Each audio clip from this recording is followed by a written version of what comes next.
안녕하세요. 여의도에서 미국 시장 읽어주는 남자 남궁재훈 주임과 함께하는 여미남 오늘 11월 28일 월요일 순서입니다. 지난주 금요일 잘 쉬었습니까? 네, 잘 쉬었습니다. 네, 얼굴 많이 좋아졌습니다. 추수감사절 땡스기빙 데이 휴장이 목요일 있었고 금요일은 이제 반장 열렸었죠? 네, 그렇습니다. 뉴욕 시간으로 오후 1시까지 이렇게 반장만 열었었습니다. 지난 금요일날 뭐 특별한 경제지표 발표도 없었고요. 위원들 발언들도 없었고 약간 좀 조용했었던 하루였던 것 같습니다. 그리고 주말간 또 쇼핑 시즌도 있었는데 네. 쇼핑 시즌은 위에서 좀 더 자세히 말씀을 드리고 주요 지수 좀 살펴보시면 다우가 0.45% 상승을 했습니다. 네. 반면에 S&P 500은 0.03% 하락했고 나스닥은 0.52% 하락했습니다. 그리고 또 반면에 러셀 2000 같은 경우는 한 0.3% 정도 상승 마감했습니다. 약간 혼조세로 네. 끝났네요. 혼조세로 끝났는데 이제 뭐 다우 같은 경우에는 연초 대비 마이너스 5.48% 빠졌고요. S&P 500도 뭐 어느덧 마이너스 15% 연초 이후로 4,026이고 뭐 지난주 지지난주까지만 하더라도 3,000 얘기도 나오고 했었는데 어느덧 이제 4,000 정도 와 있습니다. 나스닥만 지금 연초 이후 28% 뭐 그렇게 좀 빠져 있는 상황이고 뭐 유럽 지수도 보면 지난주 유럽은 네. 휴장 아니었죠? 네, 휴장 아니었습니다. 지난주 유럽 시장 쪽 주요 지수 살펴보시면 영국이 한 0.14%, 그리고 유럽 스탁스 600이 0.5%, 프랑스 0.4%, 독일 한 0.8% 정도 일제히 모두 상승 마감을 했습니다. 네, 유럽도 보니까 뭐 연초 이후로 영국 플러스 1.38이고 뭐 유럽 스톡스나 프랑스, 독일 전부 다 6%, 8%, 9% 연초 이후 마이너스 그렇게 지금 보이고 있고 주식이 선행성이 있어서 내년 상반기에 심각한 경기 침체가 오려면 이렇게 주가가 회복을 못할 건데 하여튼 주식 시장은 나쁘지 않습니다. 예, 섹터별로는 어떤 섹터가 오르고 내렸나요? 예, 섹터별로 보시면 뭐 대체로 뭐 자유소비재는 헬스케어, 금융산업재, 필수소비재, 부동산, 유틸리티 상승 마감했습니다. 뭐 다 1%는 미돌았습니다. 그리고 IT 같은 경우 한 0.7%, 커뮤니케이션도 한 0.7%, 에너지 0.3%, 소재 0.1% 정도 하락 마감했습니다. 섹터도 보니까 네. 그냥 반장 열리긴 했지만 다 휴가 같구나. 네, 그렇습니다. 뭐 이런 느낌이에요 보니까. 네. 네. 그 우리가 중요하게 보는 국채금리. 네. 네. 국채금리는 어떻게 됐습니까? 네, 10년물과 2년물 모두 각각 2bp씩 하락했습니다. 10년물이 3.68로 마감을 했고요. 2년물 같은 경우도 4.45로 마감을 했습니다. 그리고 달러 인덱스도 소폭 하락을 하면서 106에서 마감을 했고요. 네. 그리고 지난주에 WTI 한 2% 정도 하락을 했고 천연가스도 한 3.9% 하락을 했습니다. 그래서 천연가스나 유가 좀 일제히 하락을 했었던 모습입니다. 예. 뭐 또 베네수엘라 가서 쉐브론 보고 네. 영업을 시추를 해도 된다. 뭐 이런 얘기까지도 나와가지고 유가 하락은 좀 더 이어지지 않을까 뭐 싶은데요. 비트코인은 어떻게 됐죠? 비트코인 현재 한 16,500불 정도 선에서 거래가 되고 있습니다. 최근에 그 FTX 뭐 파산 이후로 계속 노이즈가 나오고 있는데요. 일단 비트코인은 한 16,000불에서 계속 왔다 갔다 하고 있는 상황입니다. 예, 우리나라 뭐 위믹스 네, 상장 폐지 결정 때문에 이런 게 또 파장이 일어나면 어떡하나는 생각이 들었는데 오히려 비트코인은 16,500불을 지키는 그런 모습을 보이고 있네요. 그리고 지난주 금요일 날부터 해서 뭐 추수감사절, 블랙 프라이데이 그리고 또 월요일 날 사이버 먼데이까지 해서 쇼핑 시즌이 계속 좀 이어지고 있습니다. 네. 그래서 이 쇼핑 시즌 좀 분석한 거를 같이 참고를 했고요. 일단 땡스 기빙데이 때 온라인 판매가 5.29 빌리언 달러 나오면서 YY로 2.9% 증가를 했다라고 합니다. 컨센서스가 한 2.5% YY 증가하는 거였는데 그래요? 네, 예상보다는 나쁘지 않았었던 결과가 나왔고요. 보통 한 2빌리언에서 1빌리언 정도라고 합니다. 그래서 이것보다도 이번 땡스기빙 데이 때 온라인 판매가 좀 예상보다 잘 나왔다. 그리고 이 중에서 모바일 쇼핑, 스마트폰 앱으로 하는 게 한 비중이 55%까지 늘어났다라고 합니다. 그리고 또 블랙 프라이데이 때 온라인 매출이 약 9.12 빌리언이 나왔다고 합니다. 그래서 약 YY로는 1% 정도 증가를 했고 그 중에 온라인 판매가 YY로 2.3% 증가를 했다라고 합니다. 네, 블랙 프라이데이 때는 물가 상승률 고려 시 판매 수량은 하락을 했는데 매출액은 증가를 했다라고 합니다. 그래서 이런 것들이 다 인플레이션 때문이다 이렇게 봐주시면 될 것 같고요. 여기서 온라인 매출이 9.12 빌리언 약 1% YOY 증가를 했다고 돼 있는데 그 중에서 또 온라인 판매가 2.3% 증가했다는 거 이건 무슨 말이죠? 블랙 프라이데이 때 매출이 9.12 이렇게 봐주시면 될 것 같습니다. 근데 9.1인데 온라인 매출이라면서요 그게? 예. 온라인 매출이 9.1 전체 매출 1.2라고 봐주시면 될 것 같습니다. 전체 매출 1.2에 이 중에서 온라인 쪽이 2.3% 증가를 했고요. 스마트폰 쇼핑 이쪽 비중이 48%다. 약간 혼란을 좀 드렸던 것 같습니다. 그래서 CNBC 기사에서 같이 참고를 했는데 제품별로 약간 MOM으로 이렇게 봐주시면 될 것 같습니다. 전자 제품이 가장 큰 비중을 기여했다라고 합니다. 전체 매출에서. 그래서 221% 증가를 했고요. 장난감, 토이스 이쪽도 285%, 운동기구가 218% 증가를 했다라고 합니다. 이 퍼센트율은 장난감이 가장 큰데 금액으로 따지면 전자제품이 전체 매출에서 가장 큰 기여를 했다라고 합니다. 그래서 인기 품목, 인기 제품 쪽 보시면은 콘솔 게임들, 플레이스테이션이나 엑스박스 같은 이런 게임들, 그리고 전자제품 쪽에서는 애플의 맥북이나 다이슨 청소기 같은 이런 전자제품들이 있었고요. 장난감 쪽에서는 게임 관련된 이런 포트나이트나 로블록스, 디즈니 이런 부분들이 있었다라고 합니다.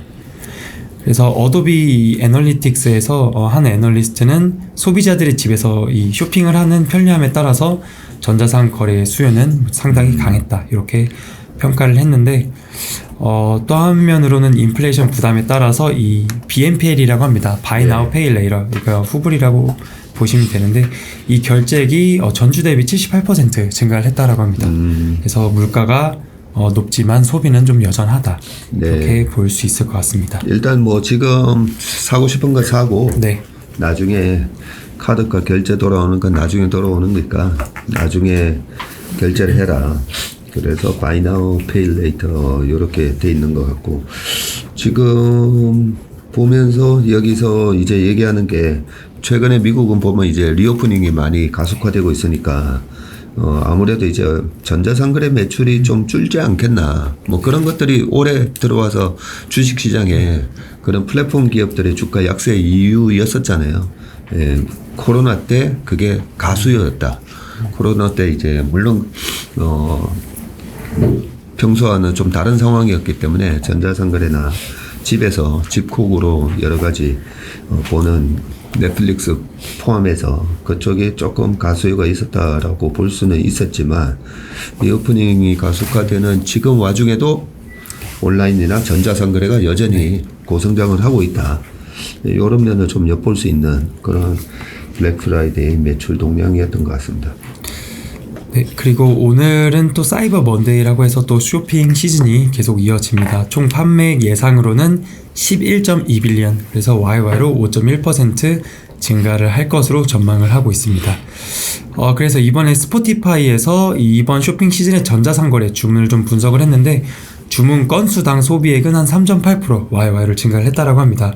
그래서 구매량 증가보다는 인플레이션으로 인한 가격의 상승이 컸다라고 하고요. 또 말씀드렸던 것처럼 비슷하지만 제품별로는 의류나 액세서리, 헬스와 관련된 제품들, 뷰티 용품 등이 있습니다.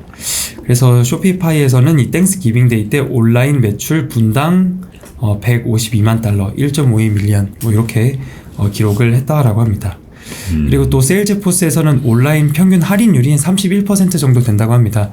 21년에 대비해서 7% 올랐고요. 지난해는 물류난이나 공급 부족으로 할인율이 낮았다라고 하고 19년도 대비해서는 한 2%포인트 좀 낮았다 이렇게 또 조사를 해줬습니다. 그리고 이런 쇼핑 시즌에 따라서 미국의 이 미국 소매협회, 페드, 내셔널 리테일 페드라고 합니다. 이쪽에서 설문조사를 진행한 걸 또 참고를 했는데 사진 1번 같이 봐주시면 이번 주 주말 동안 이 쇼펄스 쇼핑하는 사람들이 1억 6,630만 명이 될 것이다 라고 전망을 했습니다. 그래서 전년 대비해서도 한 8천만 명 이상 증가를 한 수치이고요. 또 사진 2번 같이 봐주시면은 쇼핑 시즌 인기 제품이라고 해서 이렇게 순위를 매겨줬습니다. 품목별로 좀 보면은 뭐 옷이나 기프트 카드가 한 45%, 장난감이 37%, 책이나 음악, 영화 등등이 한 33%, 그리고 마지막으로 음식이나 과자, 사탕 등 이런 것들이 한 31% 정도가 된다라고 합니다. 이쪽에서도 뭐 남자 아이들이 선호하는 제품들은 뭐 레고라든지 자동차, 비디오 게임 있고, 또 여자 아이들은 첫 번째로 바비 인형 뭐 이런 것들부터 해서 이런 옷들 다 이렇게 있습니다. 그래서 사진 3번 같이 봐주시면 되는데 지난 20년 동안 이 헐리데이 시즌 동안 그 세일의 그 상승률입니다. 네. 대체로 코로나 기간을 제외하고는 약 한 5% 정도가 평균이라고 하는데 코로나 기간 20년도에 9.3%, 그리고 21년도에 13.6%, 약간 집에서 많이 생활을 하면서 온라인 매출도 좀 늘었던 것 같습니다. 그랬네요. 그래서 올해는 한 6%에서 8% 정도 증가를 할 것으로 전망을 하고 있습니다. 그리고 또 사진 4번은 이제 외국에서 또 직구를 하는 국내 이제 소비자들이 많은 걸로 알고 있는데요. 해외 직구 인기 품목별로 보시면 뭐 수입 명품, 뭐 음향기기, 주방 가전, 그리고 계절 가전, 건강식품 등등이 있고요. 해외 직구 빅세일 베스트셀러 보시면 건강식품이나 아이폰, 애플 제품들, 그리고 뭐 휴대용 모니터, 캠핑 난로 등 뭐 이런 것들도 같이 참고해 주시면 될 것 같습니다. 이 데이터들이 참 좋네요. 사진 3번에 있는 네.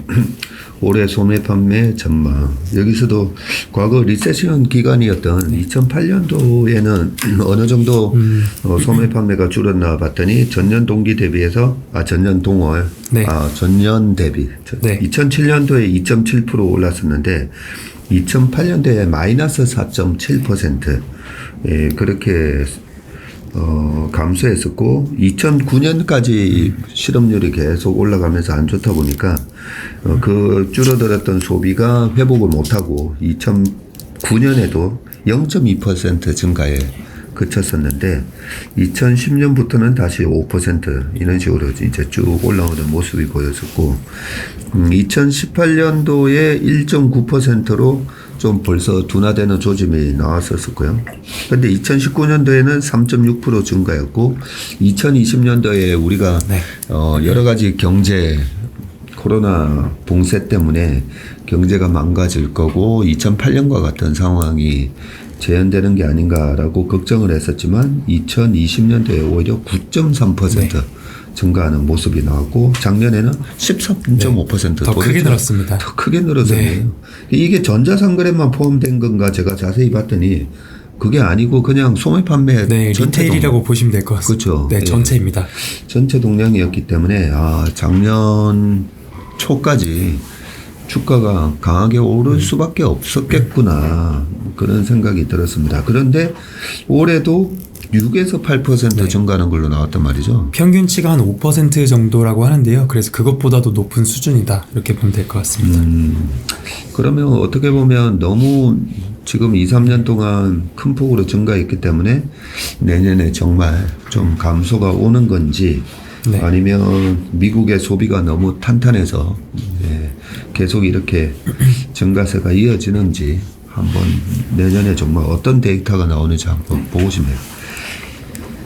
네, 그리고 두 번째 이슈 말씀드릴 게 하나 있는데요. 그 미국 ETF 투자 관련한 이슈가 좀 있습니다. 지난주에 좀 국내에서도 좀 이슈가 됐었던 걸로 알고 있는데요. 좀 말씀을 드리면 이 PTP 라고 해서 이 PTP 뭐 MLP라고도 합니다. 주로 천연자원, 뭐 원유나 가스, 부동산 투자 파트너십으로 상장이 되어 있는 그런 ETF들에 투자를 하는 건데 미국 거주자가 아닌 사람이 PTP 종목을 매도할 때 매도 금액의 10%를 원천 징수를 하는 규정이라고 합니다. 그래서 미국 영토 내에서 공개적으로 이 거래되는 파트너십을 의미를 하고요.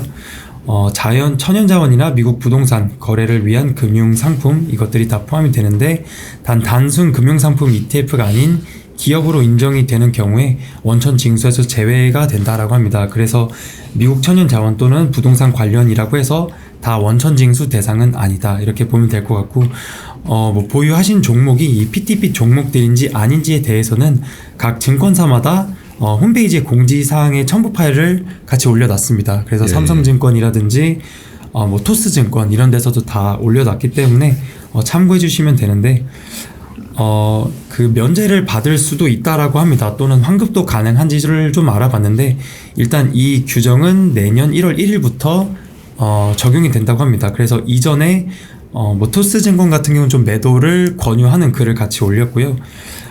그래서 가급적이면 올해 12월 27일까지 매도 이후에 관련 산업 ETF 또는 기타 국가 상장 원자재로 대체를 하는 대응 방안도 있을 수 있을 것 같습니다. 그래서 PTP 그 ETF 중에 CPER이라는 구리 ETF가 있습니다. 그래서 네. 이거를 한국 상장 구리인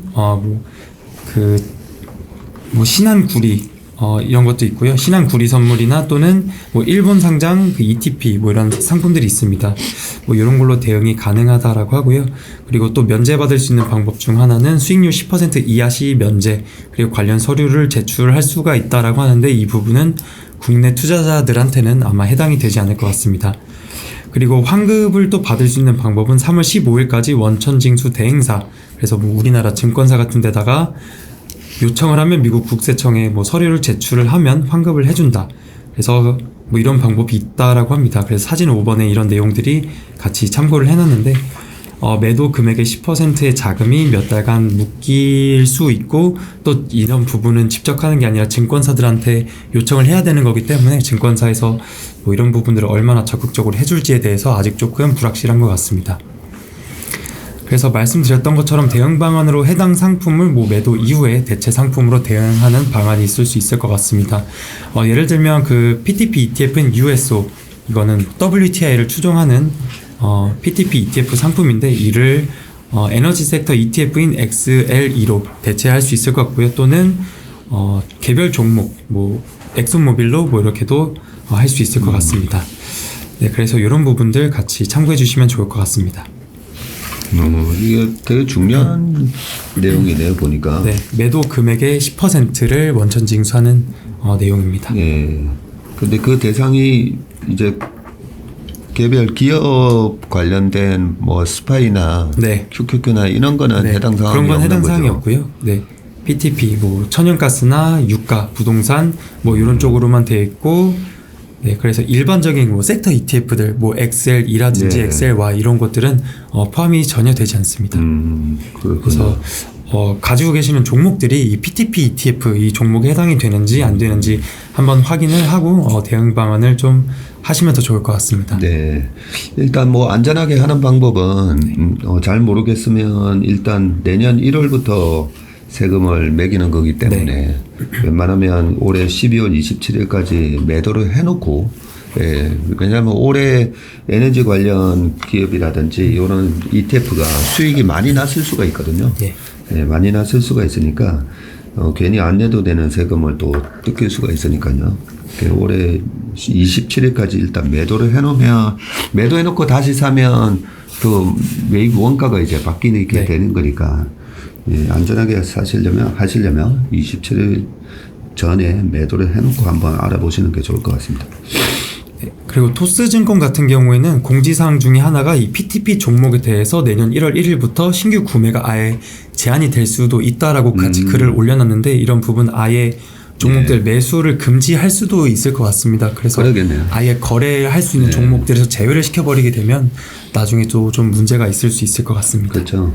지금 우리나라 증권사를 통해서 외국, 미국 뭐 주식이나 ETF를 이렇게 매수 매도할 때 실제로는 그 증권사가 대행해주는 약간 그런 시스템이기 때문에 증권사가 이런저런 여러 가지 이제 세금까지 물어줘야 되고, 그걸 다시 국내 개인 투자가한테 받아내고 하는 게 복잡할 수가 있었기 때문에 아예 매매가 안 되게끔 할 수도 있다, 이런 얘기를 해주셨습니다.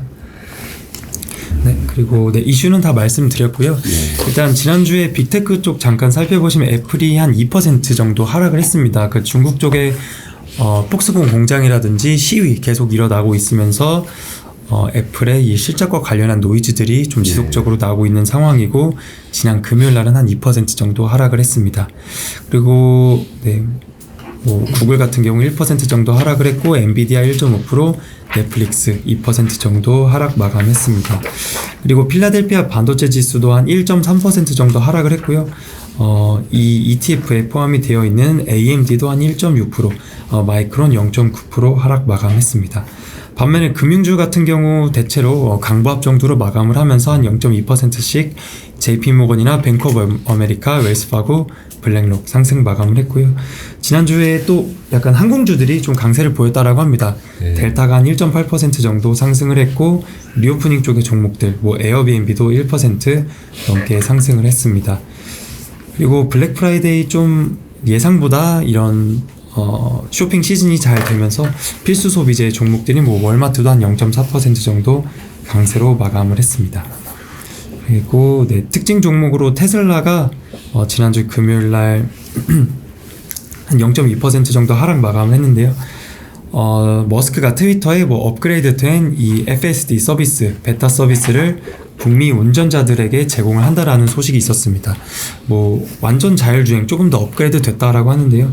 지난 8월 달에 이 FSD 가격을 한 25% 인상을 했었고 현재는 옵션으로 같이 한 15,000불 정도 된다라고 합니다.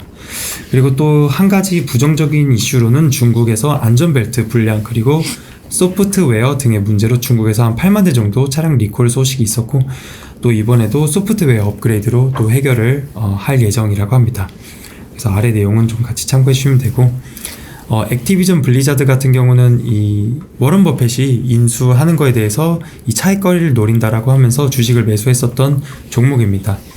이 폴리티코 정치 관련 채널에서 FTC가 마이크로소프트가 이 액티비전 블리자드를 69빌리언 규모로 인수를 한다라고 했었었는데 이에 대해서 반독점법 위반 관련한 소송을 진행할 수도 있다라고 보도를 하면서 액티비전 블리자드 주가가 한 4% 정도 하락을 하기도 했었습니다.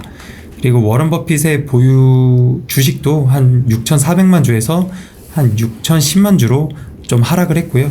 그리고 지분은 한 7.7% 정도까지 좀 내려온 상황입니다. 그래서 이런 특징 종목들이 있었습니다. 네, 이 마이크로소프트의 액티비전 블리자드에 대한 인수 소식이 나면서 인수 가격이 95달러였기 때문에 그때 당시 이제 주가가 93에서 95달러까지 바로 올라갔었잖아요. 그러면 이제 워런 버핏 같은 경우에는 지분을 워낙 많이 사놨으니까 그냥 인수 가격 95달러에 넘기면 되는데 개인 투자가 같은 경우에는 어차피 95달러에 인수하는데 주가가 93에서 95달러 정도 갔으면 물론 이제 90달러나 이렇게 되면 이제 5달러만큼의 차익 거래가 발생하니까 그 밑에서는 이제 매수세가 들어올 수가 있는데 93, 95달러 갔으면 사실 개인 투자가 소액 투자가나 우리나라 투자가 분들은 그냥 팔아버리는 게 맞아요. 네, 그거 인수돼 가지고 나중에 돈 받는 데까지 걸리는 시간 그 개념을 해보면 주가가 바로 그 가격으로 반영을 했으면 그냥 팔아버리고 그 돈으로 또 다시 다른 주식 이제 투자를 하든가 오히려 뭐 채권에 투자를 하든가 네, 그게 나은 상황이고 또 이런 식으로 반독점법 이런 케이스로 우리나라도 뭐 대우조선해양을 그 현대중공업이 인수한다라고 했다가 다 뭐 유럽에서 반대하고 이러면서 안 되는 경우가 있잖아요. 예, 특히나 미국은 반독점법 때문에 안 되는 경우가 종종 발생합니다. 종종 발생하기 때문에 다음에도 이렇게 비슷한 케이스가 있으면 그 인수 가격까지 주가가 올라가 버리면 예, 거기서 팔고 나오는 게 예, 오히려 확률적으로 예, 높은 그런 투자 수익이 될 가능성이 높다. 그런 말씀을 좀 드리겠습니다. 네, 그리고 이번 주에 중요한 예정사항 좀 말씀드리면은 월요일 날은 뭐 특별한 경제 지표 발표는 없습니다. 화요일 날에는 이 부동산 관련한 지표 S&P 케이스실러 20개 대도시 주택가격 지수가 발표가 되고요. 그리고 컨퍼런스 보드에서 발표를 해주는 소비자 신뢰 지수가 나옵니다. 그리고 수요일 날에는 이 3분기 GDP 수정치가 나오는데 2.8% 컨센서스가 되어 있고요. 지난번에 발표되었던 속보치는 2.6이었습니다. 그래서 조금 더 상향 조정이 될 것으로 보고 있고요. 그리고 ADP 비농업 고용 그리고 미국 노동부에서 발표를 해주는 졸트 보고서 그리고 잠정주택 판매 그리고 수요일 날에 또 파월 의장의 발언이 있습니다. 근데 이게 목요일 날 PCE 지표가 발표되기 하루 전에 파월 의장의 발언들이 있기 때문에 이런 부분들 같이 참고해 주시면 될 것 같고, 목요일 날 PCE 발표가 됩니다. PC MOM, YY 그리고 코어 PC 다 발표가 되고, 주간 신규 실업 수당 청구 건수와 ISM PMI가 발표가 되는데 컨센서스가 현재 49.8로 되어 있습니다. 지난달에 50.2여서 이번에 약간 위축 국면으로 들어가지 않을까, 좀 이렇게 시장에서 보고 있고, 또 S&P 글로벌 제조업 PMI에서도 지난달에 50.4였습니다. 근데 이번 달에 47.6으로 전망을 하고 있습니다. 그래서 ISM PMI나 S&P 이 제조업 PMI 모두 50 이하인 위축 국면으로 좀 들어가지 않을까, 이렇게 보고 있고요. 지난주에 나왔던 거는 S&P 글로벌 서비스 PMI였나요? 제조업 PMI. 네, 제조업 PMI인데 11월 속보치입니다. 아, 네. 그게 속보치였고. 11월 속보치도 47.6이었는데요. 50.4는 지난달치입니다. 아, 그렇군요. 네, 그래서 요번에는 확정치가 나오기 때문에 같이 좀 보면 될 것 같습니다. 그리고 또 금요일 날에는 이 고용과 관련된 지표들도 계속 나옵니다. 비농업 고용이 20만 건, 지난달에 26.1만 건, 그래서 감소될 것으로 보고 있고요. 시간당 평균 임금 YOY가 지난달에 4.7이었는데 요번에 4.6으로 요쪽도 좀 둔화될 것으로 보고 있고, 실업률은 그대로 3.7 정도 전망을 하고 있습니다. 그래서 다음 주에 발표되는 이 고용 지표들, 부동산 관련된 지표들, 그리고 파월 의장의 발언, 또 이런 거 물가 지표 같이 참고해 주시면 좋을 것 같습니다. 네, 굉장히 중요한 지표들이 뭐 줄줄이 지금 발표가 되네요, 보니까. 네. 케이스 실러 20개 도시 주택가격 지수가 이게 9월치인데 네, 그렇습니다. 또 10.45% 빠진단 말이죠. 네. 전월 달에 13% 빠지고 9월이 빠지고 지금 최근에 10월 달도 10월, 11월도 안 좋은 걸로 알고 있는데 10.45가 빠지는 모습이 나오고, 그리고 또 YY 10.45가 빠진 게 아니라 YY로 증가입니다. YY 증가인데. 아, 이게 증가예요? 네네네. 증가율 자체가 증가입니다. 네네. 둔화된 증가율이 네, 전월 대비해서는 조금 진짜 전월 대비 그렇습니다. 감소군요. 네, 이게 YY입니다. 그러니까 10%나 이렇게 빠지면 13% 10%나 네. 빠지면 예. 완전히 집까지 이게 붕괴되는 모습인데, 전월 13.1에서 또 10.45로 네. 이렇게 빠지는 모습이 그렇습니다. 나오고 있고, 그 다음에 PCE 이쪽 발표가 되고, ISM 제조 PMI 이 부분이 드디어 이제 50이 깨지는 그런 모습이 나올 가능성이 높다. 네. 네, 그런 부분이고, 지난번에도 뭐 S&P 글로벌 제조 PMI랑 방향성이나 이런 거는 거의 뭐 비슷하게 나오기 때문에 거의 뭐 50이 깨질 가능성이 아주 높다고 보면 되겠네요. 그리고 실업률이 지난번에 3.6 나온다 했다가 3.7 나왔었나요, 그때? 그러면서 이제 시장이 한번 또 위로 튀었었는데, 이번에 플랫하게 3.7이 나올지 아니면 또 3.8 뭐 이렇게 나올지 한번 잘 봐야 되겠네요. 네, 그리고 마지막으로 일단 S&P 500 기업들의 실적은 거의 다 끝이 났습니다. 네. 그리고 이외에 뭐 미국에 상장되어 있는 다른 기업들이 있는데, 이번 주는 중국 기업들이 좀 특히 많습니다. 오늘 밤 뭐 장 전에 이 핀두어두어가 네. 실적 발표가 있고요. 내일은 이 중국의 뭐 빌리빌리라는 회사가 또 있고, 장 마감 이후에는 뭐 크라우드 스트라이크나 인투이트, 워크데이 이런 기업들이 있습니다. 그리고 수요일 날에는 중국의 전기차 기업인 이 샤오펑이 있고요. 그리고 호멜푸드는 이 스팸 이런 것들을 파는 네. 회사입니다. 이 회사도 실적 발표가 있고, 워런 버핏이 투자한 회사로 알려져 있는 스노플레이크, 네. 그리고 세일즈포스 등이 있고요. 또 목요일 날에는 달러 제네럴이나 크로거 이런 기업들, 그리고 UiPath 이런 기업들이 실적 발표가 예정이 되어 있습니다. 네. 그래서 참고하시면 좋을 것 같습니다. 알겠습니다. 이번 주 되게 바쁘시겠어요? 네. 네, 오늘 연민함 순서는 여기까지 하겠습니다. 우리 남궁재윤 주인님 수고 많으셨습니다. 네, 감사합니다. 고맙습니다.